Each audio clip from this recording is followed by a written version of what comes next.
Good morning guys. I hope आप सभी लोग अच्छे हैं और आप सभी लोगों की स्टडी भी काफ़ी अच्छे से चल रही होगी। जैसे कि आप सभी लोग जानते हैं कि हम लोग क्लास 8 के टू चैप्टर कंप्लीट कर चुके हैं और आज की वीडियो में हम लोग थर्ड चैप्टर के बारे में बात करने वाले हैं, जिसका नाम है संश्लेषित रेशे और प्लास्टिक। आखिर इस चैप्टर में आपको कौन कौन सी बातें बताई जाने वाली हैं, पहले हम लोग इसके बारे में जान लेते हैं। इस चैप्टर में आपको संश्लेषित रेशों के बारे में ही बताया जाने वाला है कि जो संश्लेषित रेशे होते हैं वो कहाँ से होते हैं, कैसे होते हैं और उन्हें तैयार कैसे किया जाता है, उनकी करैक्टरिस्टिक क्या होते हैं, उनकी विशेषताएं क्या होती हैं, किस मौसम में किस प्रकार के कपड़े पहनना चाहिए हम लोगों को। साथ ही आपको प्लास्टिक के बारे में इसके बारे में बताया गया है कि प्लास्टिक किस प्रकार के केमिकल से मिलकर बनी होती है और जो प्लास्टिक का यूज़ किया जाता है हमारे वातावरण के लिए क्या वो सही है या नहीं। इन सारी बातों के बारे में आपको इस चैप्टर में बहुत अच्छे से समझाया गया है। चैप्टर अगर बोला जाए तो बहुत ज़्यादा इम्पोर्टेंट है। जनरली नॉलेज आप लोगों को होना चाहिए। आप लोगों ने 6th क्लास की अगर क्लास को अटेंड नहीं किया है तो भी चलेगा, 7th की नहीं किया तो भी चलेगा, लेकिन 8th class is the most important work, ठीक है, for other competitive exam.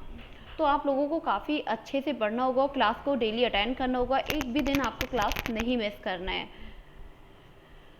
Guys, आपको पता है कि संश्लेषित रेशे आखिर क्या होता है, इनका मतलब क्या होता है। ये जो वर्ड है संश्लेषित, आखिर इसके बारे में जानने की कोशिश करते हैं। Just minute. हाँ, तो आपको पता है ये रेशे जनरली दो प्रकार के होते हैं। एक तो आपका प्राकृतिक रेशे होता है, दूसरा आपका होता है कृत्रिम रेशे, जिसे हम संश्लेषित रेशे भी बोलते हैं। ऐसे रेशे जिन्हें हम लैब में विभिन्न प्रकार के रासायनिक द्वारा उपयोग करके बनाते हैं, तो उन्हें हम क्या बोलते हैं, उन्हें हम संश्लेषित रेशे बोलते हैं। इस प्रकार के जो भी विभिन्न प्रकार के केमिकल्स होते हैं, केमिकल्स का यूज़ करके या फिर आपका पेट्रो रासायनिक का केमिकल्स का यूज़ करके जो रेशे बनाए जाते हैं उन्हें हम क्या बोलते हैं, उन्हें हम संश्लेषित रेशे बोलते हैं। आई होप काफ़ी अच्छे से ये आपको समझ आ रहा होगा। अब दैन आपका आता है कि प्लास्टिक, आखिर ये प्लास्टिक क्या होता है। वैसे तो जनरली आप सभी लोगों को पता है कि प्लास्टिक क्या होता है, लेकिन इसके बारे में हम लोगों को जान लेना चाहेंगे शायद। तो आइए जानने की कोशिश करते हैं इस प्लास्टिक के बारे में भी। आपको पता है कि जिस प्रकार से जो भी आपके रेशे बनाए जाते हैं, तो उसी प्रकार से प्लास्टिक को भी तैयार किया जाता है, ठीक है। प्लास्टिक को तैयार कैसे किया जाता है, बात यहाँ पे ये आई।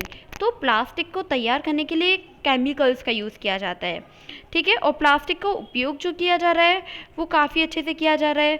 आपको पता है कि जिस प्रकार से हम संश्लेषित रेशे बनाने के लिए जिस प्रक्रिया का यूज़ करते हैं, उसी प्रकार से प्लास्टिक को बनाने के लिए भी यूज़ किया जाता है, उसे फॉलो किया जाता है इस प्रक्रिया को। और प्लास्टिक का यूज़ जनरली बहुत हो रहा है डेली यूज़ में भी, क्योंकि हम क्या करते हैं, किसी भी खाने वगैरह का किसी भी चीज़ का संग्रह करते हैं तो हम लोग प्लास्टिक के डब्बों में करते हैं। फर्स्ट ऑफ ऑल जो प्लास्टिक होती है, एक तो वो ज़्यादा कॉस्टली नहीं आती है और मार्केट में काफ़ी इजीली अवेलेबल भी हो जाती है, ठीक है। तो और आसपास की दुकानों पर भी मिल जाती है प्लास्टिक, तो इस वजह से हम प्लास्टिक के डिब्बों का ज़्यादा यूज़ करते हैं। आपको पता है कि कृत्रिम रेशे किस प्रकार के लैब में बनाए जाते होंगे, किस प्रकार से वो लैब में उन्हें तैयार किया जाता है। आपको पता है कि मैंने भी आपको बताया था जो रेशे होते हैं वो दो प्रकार के होते हैं। एक आपको होता है कृत्रिम रेशे और आपका होता है दूसरा संश्लेषित रेशे।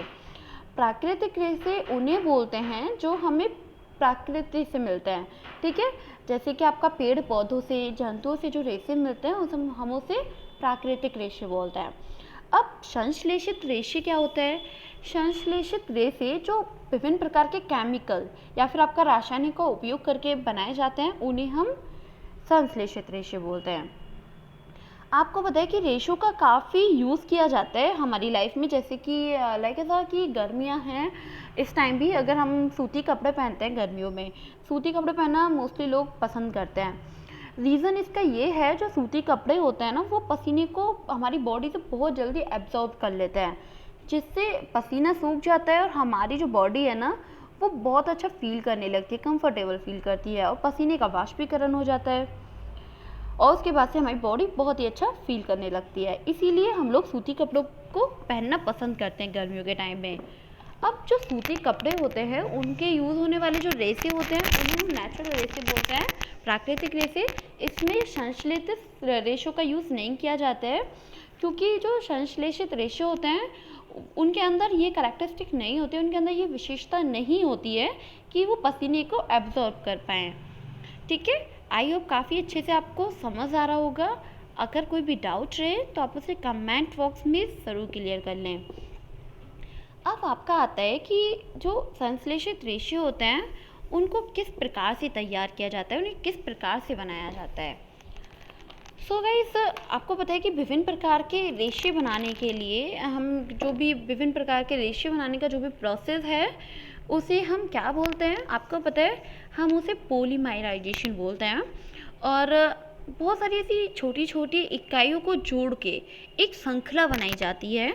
जैसे आपका प्रत्येक छोटी छोटी इकाई जो है वो वास्तव में एक रासायनिक पदार्थ होता है, और इस प्रकार से जो भी अनेक छोटी इकाइयों को मिलके एक बड़ी एकल इकाई बनाते हैं हम लोग। देखिए एक मिनट जस्ट,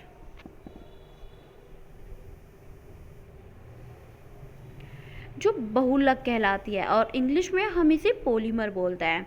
ठीक है, पॉलीमर शब्द ग्रीक भाषा के दो शब्दों से मिलके बना हुआ है, पोली तथा मर से मिलके बना हुआ है। पोली का अर्थ होता है अनेक, मतलब पोली का मतलब होता है बहुत सारा, और मर का अर्थ होता है अथवा इकाई है। ठीक है, पॉलीमर या फिर बहुलक बहुत सी इकाइयों के दोहराने से बनता है। ये बात भी यहाँ पे आपको काफ़ी अच्छे से ध्यान रखनी है। जब भी हम क्या करते हैं कि जब भी हम संश्लेषित रेशों को बनाते हैं तो उनका एक आकार होता है, उनका एक निर्दिष्ट आकार होता है यूज़ होने वाला। जितने भी प्रकार के केमिकल होते हैं बहुत रूप से आपने देखा होगा, उन्हें एक विशेष रूप से अरेंज किया जाता है उन केमिकल्स को, और फिर तैयार होता है एक विशेष प्रकार की रस्सियाँ और रेसे। ठीक है, एक विशेष प्रकार की रस्सियों को तैयार किया जाता है।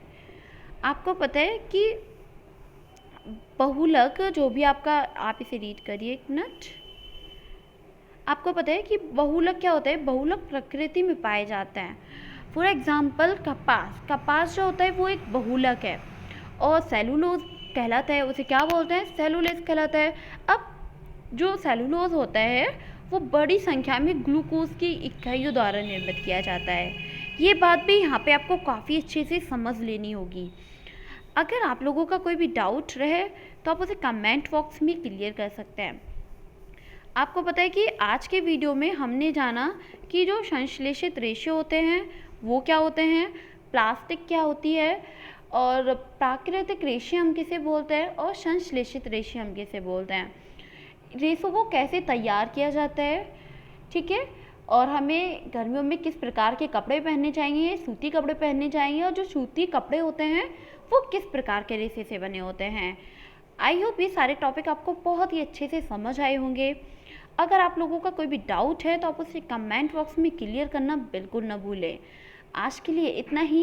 कल से आपके लिए फिर से एक नई वीडियो आएगी जो आपको वीडियो देखनी होगी। आप वीडियो को एंड तक देखा करिए, क्योंकि हो सकता है आप अगर कोई भी टॉपिक मिस कर देते हैं और वही टॉपिक आपके एग्ज़ाम में पुटअप हो जाए, तो इसीलिए आपको वीडियो को एंड तक देखना है। क्लास को डेली अटेंड करना है। आपकी हेल्थ ठीक नहीं है, आप थोड़ा रेस्ट कर लीजिए।